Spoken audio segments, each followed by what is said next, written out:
Olá, você está no Pérolas Book e estamos ouvindo o livro Eu e Minha Boca Grande, da Joyce Meyer. Capítulo 2. O efeito das palavras no reino natural. Se com tua boca confessares Jesus como Senhor e em teu coração creres que Deus o ressuscitou dentre os mortos, serás salvo.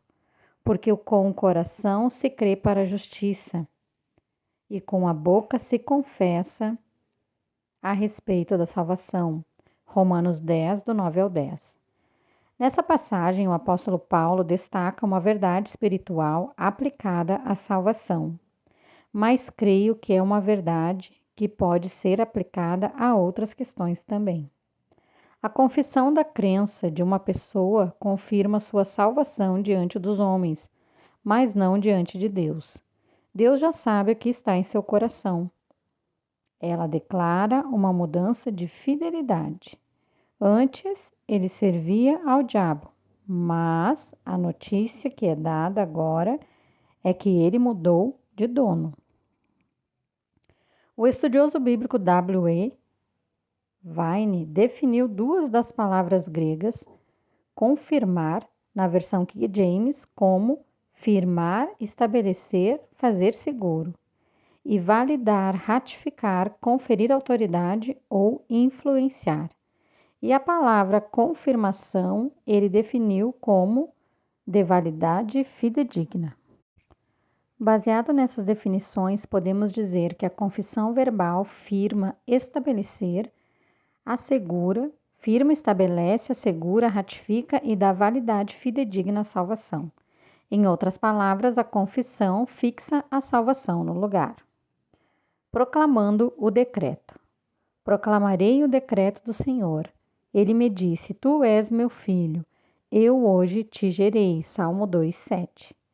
Assisti a um filme uma vez em que um rei baixou um decreto real. Ele decretou uma ordem ou lei e enviou cavaleiros por todo o país para proclamar o decreto aos cidadãos do reino. No Antigo Testamento encontramos a emissão de tais decretos reais em Ester 8, do 8 ao 14, e no Novo Testamento em Lucas 2, do 1 ao 3. No Salmos 2:7, o salmista escreveu: Proclamarei o decreto do Senhor. Que decreto? O decreto no qual o Senhor proclama que ele, falando de Jesus, é seu Filho unigênito. Hebreus 1, do 1 ao 5. A palavra escrita de Deus é seu decreto formal. Quando um crente declara essa palavra com sua boca, com o coração cheio de fé, suas palavras são pronunciadas para estabelecer a ordem de Deus em sua vida. Quando o decreto real é proclamado, as coisas começam a mudar. O plano de Deus, nossa escolha. Pois tu formaste o meu interior, tu me teceste no seio de minha mãe. Graças te dou, visto que por modo assombrosamente maravilhoso me formaste. As tuas obras são admiráveis, e a minha alma o sabe muito bem. Os meus ossos não te foram encobertos, quando no oculto fui formado e entretecido, como nas profundezas da terra. Os teus olhos me viram a substância ainda informe, e no teu livro foram escritos todos os meus dias, cada um deles escrito e determinado, quando nenhum deles havia ainda. Salmo 139, do 13 ao 16. O plano de Deus para a nossa vida tem sido estabelecido no reino espiritual desde antes da fundação do mundo. É um plano bom, como vemos em Jeremias 29, 11. Eu é que sei os pensamentos que tenho a vosso respeito, diz o Senhor, pensamentos de paz e não de mal, para vos dar o fim que desejais. Satanás tem dado duro para destruir o plano do Senhor na maior parte de nossa vida e tem alcançado alto índice de sucesso. Deus enviou seu único Filho, Jesus, para nos resgatar e restaurar todas as coisas na ordem correta. Ele escreveu sua vontade para a nossa vida, e se cremos e falarmos, isso começará a se tornar realidade. Algumas pessoas creem em muitas coisas, mas veem pouca manifestação delas. Talvez seja porque creem, mas não falam. Elas podem ver algum resultado de sua fé, mas não os resultados radicais que experimentariam se colocassem a boca e o coração a serviço de Deus. Romanos 10, do 9 ao 10. Algumas pessoas estão tentando viver nas bênçãos do Senhor enquanto ainda falam com o diabo. Não devemos cometer esse erro. Não veremos resultados positivos em nossa vida se falarmos coisas negativas. Devemos lembrar que o que estamos falando, estamos trazendo à existência. Penetramos no reino do Espírito e recebendo de acordo com as nossas palavras. Podemos penetrar no reino de Satanás, o reino das maldições, e obter coisas más, negativas, ou podemos penetrar no reino de Deus, o reino das bênçãos, e obter coisas boas e positivas. A escolha é nossa. Criado e sustentado pela palavra de Deus. Pela fé, entendemos que foi o universo formado pela palavra de Deus, de maneira que o visível veio a existir das coisas que não aparecem. Hebreus 11:3. A terra que Deus criou não foi feita de material que pudesse ser visto, como lemos em Gênesis 1. Deus falou e as coisas começaram a aparecer. A luz, o céu, a terra, a vegetação, as plantas que davam sementes, as feras selvagens e os animais domésticos. A terra e tudo que nela há foram criados do nada, e hoje é sustentada por nada que possa ser visto. Em Hebreus 1:3, lemos que Deus está sustentando todas as coisas pela palavra do seu poder. O universo criado por suas poderosas palavras até hoje está sendo sustentado pela mesma coisa. Você pode dizer, bem, é claro, Joyce, mas ele é Deus. Devemos nos lembrar sempre de que somos criados à imagem de Deus, Gênesis 1, 26, 27, e agir como ele. Faça o que Deus faz. Sede, pois, imitadores de Deus, como filhos amados. Efésios 5:1. Nessa passagem, Paulo declarou que devemos imitar a Deus, seguir seu exemplo. Em Romanos 4:17, lemos que Deus vivifica os mortos e chama à existência as coisas que não existem. A palavra de Deus é sua promessa para nós e devemos falar das coisas que ele nos promete como se já existissem. Não devemos esquecer o equilíbrio. Por exemplo, vejamos o caso de uma pessoa que está visivelmente doente, tossindo muito.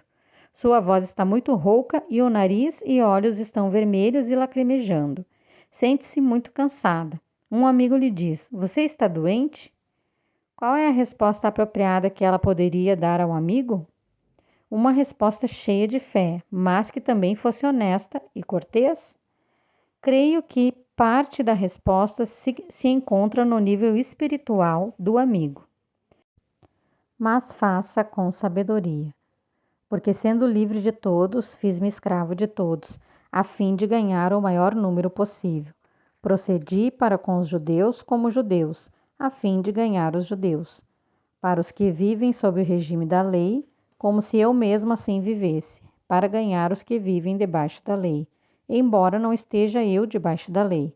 Ao sem lei, como se eu mesmo fosse, não estando sem lei para com Deus, mas debaixo da lei de Cristo, para ganhar os que vivem fora do regime da lei. Fiz-me fraco para com os fracos, com o fim de ganhar os fracos. Fiz-me tudo para com todos, com o fim de, por todos os modos, salvar alguns. 1 Coríntios 9, do 19 ao 22. O apóstolo Paulo disse que ele ia aonde as pessoas estavam, com o fim de ganhá-las para Cristo. Além de nos dizer para imitar a Deus, ele também nos diz para imitá-lo. Sede meus imitadores, como também eu sou de Cristo. 1 Coríntios 11:1. Isso é importante, principalmente quando se lida com os sem conhecimento e sem compreensão espiritual. Se o amigo que pergunta pela saúde do outro não é um cristão, a resposta deverá ser diferente daquela dada a um crente. Por exemplo, se fosse eu a pessoa doente e me perguntasse sobre minha saúde, diria apenas: não me sinto muito bem, mas dias melhores virão. Ou poderia dizer: meu corpo está sendo atacado, mas estou pedindo a Deus que me cure. Frequentemente, cristãos bem intencionados, mas exageradamente zelosos, que não usam de bom senso, têm afastado as pessoas, agindo como criaturas alienadas. Devemos nos lembrar de que nós, crentes, falamos uma língua que o mundo não compreende. Seria impróprio, por exemplo, dizer a um não crente: bem, o diabo pensa que colocou uma doença em mim, mas graças a Deus não aceito, estou curado pelas chagas de Jesus. Esse tipo de conversa não mostra amor pela pessoa que pergunta, principalmente se sabemos que ela não tem ideia do que estamos falando. As pessoas têm usado esse tipo de linguagem comigo e, embora entenda o que querem dizer, isso sempre me soa como uma bofetada. Normalmente, essas pessoas são muito ásperas em suas atitudes. Estão tão empenhadas em obter a cura, mas não são sensíveis ao Espírito Santo. Não se importam nem um pouco em como suas palavras podem ferir a pessoa que se preocupa com elas. Como crentes, podemos rejeitar a doença sem escandalizá-los com uma resposta ríspida. Muitas pessoas pensam que estão em um elevado nível espiritual, mas estranhamente não mostram nenhum fruto do Espírito. Gálatas 5, do 22 ao 23. Principalmente o fruto do amor, o caminho sobremodo excelente que o apóstolo Paulo diz que não se exaspera, não se ressente do mal. 1 Coríntios 3, 5. Uma vez que a fé se manifesta em amor de acordo com Gálatas 5:6, duvido que a minha fé funcionaria e eu seria curada se fosse áspera com os outros. As pessoas não pretendem ser grosseiras, só estão inseguras porque pensam que, se admitirem que estão doentes, estarão fazendo uma confissão negativa. Se realmente estão doentes, e isso é óbvio para todo mundo, por que negar? Jesus é quem nos cura e a verdade é mais poderosa do que o fato. Eu estava numa terrível confusão por ter sido abusada durante minha vida inteira, mas fui curada pelo poder da palavra de Deus e pelo Espírito Santo. Não tive de negar onde estive para chegar onde estou. Precisei encontrar uma maneira mais positiva de falar e permitir que minha fala fosse cheia de esperança em vez de desesperança, fé em vez de dúvida. Como imitadores de Deus, devemos fazer o que ele faz. Chama à existência as coisas que não existem. Romanos 4,17. E podemos fazê-lo sem ofender as pessoas que ainda não entendem. Podemos proclamar o decreto em particular e, quando alguém perguntar, podemos responder com palavras positivas e não deixar a outra pessoa pensando que os cristãos são de outro planeta e que tudo em que creem é estranho. Pessoas não espirituais têm de ser ensinadas e nós também. O apóstolo Paulo compreendia esse fato. É o que quis dizer quando escreveu para a igreja em Corinto. Ora, o homem natural não aceita as coisas do Espírito de Deus, porque eles são loucura e não pode entendê-las, porque elas se discernem espiritualmente. 1 Coríntios 2,14. Em uma passagem posterior, Paulo escreveu aos Colossenses: Portai-vos com sabedoria, para com os que são de fora.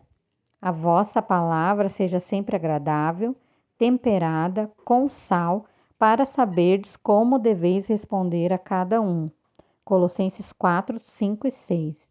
Em outras palavras, Paulo estava dizendo aos crentes do seu tempo e a nós: tenham cuidado em como falam aqueles que não estão no seu nível espiritual. Usem de sabedoria e bom senso. Sejam guiados pelo Espírito Santo.